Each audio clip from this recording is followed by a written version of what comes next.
Enco. 8h40 sur Europe 1. La revue de presse d'Olivier Delagarde. Olivier, on commence par un éloge de la famille. Ça se fait rare ces temps-ci. Famille, je vous hais. Foyer clos, porte refermée, possession jalouse du bonheur. En 1897, André Gide écrivait ces lignes dans Les Nourritures terrestres. Famille, je vous hais. 71 ans plus tard, le slogan était repris en chœur par des escouades de 68ards en rupture de banc avec leurs géniteurs. La messe était dite, pensait-on, l'institution familiale avait vécu. Eh bien non, la famille est à nouveau plébiscitée. C'est ce qui ressort d'un sondage Opinionway auquel La Croix consacre sa une aujourd'hui. 80% des jeunes voient la relation avec leurs parents sous un versant positif. Et quand on les interroge, le premier mot qui revient dans leur bouche est celui de confiance. À propos de confiance, celle envers le président de la République n'est pas bien élevée. C'est l'autre sondage du jour à lire dans les Échos. Celui-là, la cote de confiance de Macron s'effondre, explique le journal.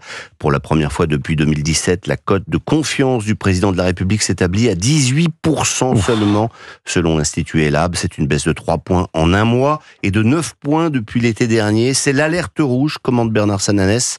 Emmanuel Macron ne parvient pas à se stabiliser dans l'opinion. Au fur et à mesure que le temps passe, la dissolution est le synonyme d'aggravation des maux du pays. Et comme en écho, le Parisien aujourd'hui en France consacre justement sa une à l'un des maux que l'on croyait pourtant vaincu par le macronisme, la peur du chômage, hausse des plans sociaux, multiplication des fermetures d'usines, croissance morose, restrictions budgétaires, autant de signaux économiques qui clignotent et font craindre une remontée du taux de chômage qui pourrait atteindre cette année les 8%. Et pendant ce temps-là, le ministère de l'économie, plutôt que de chercher des solutions pour venir en aide aux entreprises flagellantes, fait de la tambouille budgétaire. À Bercy, les ministres passent leur nuit à tenter de trouver un accord avec la gauche.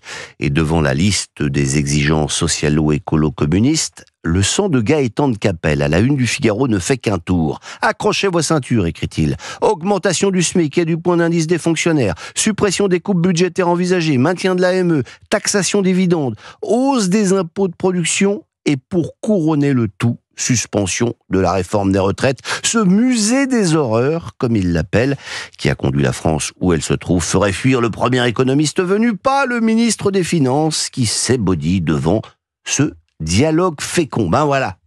Fallait évidemment se méfier, écrit aussi Nicolas Bétou à la une de l'Opinion, avec un ministre des Finances qui cite avec gourmandise Thomas Piketty, et pour qui être de gauche est une évidence, rappelle-t-il, ça ne pouvait que finir comme cela. Le retour en haut de la pile des idées folles de Bercy d'un ISF façon 21e siècle. C'est la dernière proposition de Lombard et Montchalin.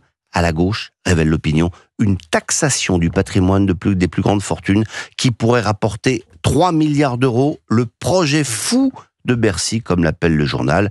Mais apparemment, ce serait le prix à payer pour parvenir à faire exploser le nouveau front de gauche, à séparer les insoumis de leurs anciens alliés. Quoi d'autre dans les journaux ce matin, Olivier ? Écoutez, beaucoup de choses. Il me faudrait du temps que l'on n'a pas d'ailleurs pour en parler. Mais en ce vendredi, et puisque vous allez avoir tout le week-end pour lire la presse, je voudrais tout d'abord rendre hommage aux auteurs des dernières pages de vos journaux, à tous ces chroniqueurs qui, semaine après semaine, se grattent la tête pour nous faire réfléchir, nous étonner ou nous faire sourire, dans des papiers souvent un peu décalés de l'actualité. Dans La Croix, par exemple, Pierre Adrian nous raconte cette semaine ses pérégrinations cyclopédiques en vallée de Chevreuse, jusque dans la commune de Choiseul, où il ne manque jamais de s'arrêter devant l'ancienne demeure de celui qui fut l'un des plus grands écrivains français contemporains, Michel Tournier, l'auteur du Roi des Aulnes, des Météores, habitait l'ancien presbytère. Il repose aujourd'hui dans le petit cimetière attenant et sur sa tombe, raconte Adrian, on peut lire l'épitaphe qu'il avait soigneusement préparée avant sa mort.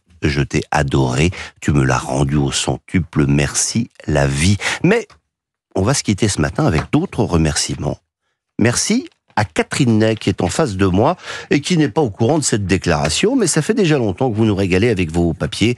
Et je voulais dire un mot du portrait de Jean-Marie Le Pen que vous brossez dans Paris Match cette semaine, en résonance à tous ceux que vous avez fait sur notre antenne. Portrait politique, mais aussi romanesque.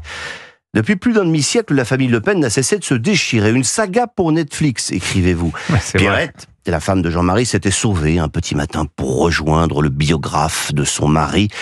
15 jours avant le mariage de sa fille, elle posait nue dans Playboy. En 2022, racontez-vous encore, Marion avait rejoint Zemmour, Marine coupait les vivres de sa sœur Yann. Que voulez-vous, disait Jean-Marie, ce sont des Le Pen, pas des femmes faciles. On s'aime quand même.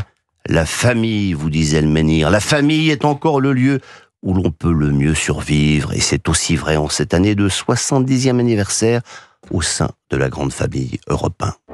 Tu es de ma famille, de mon ordre et de mon rang.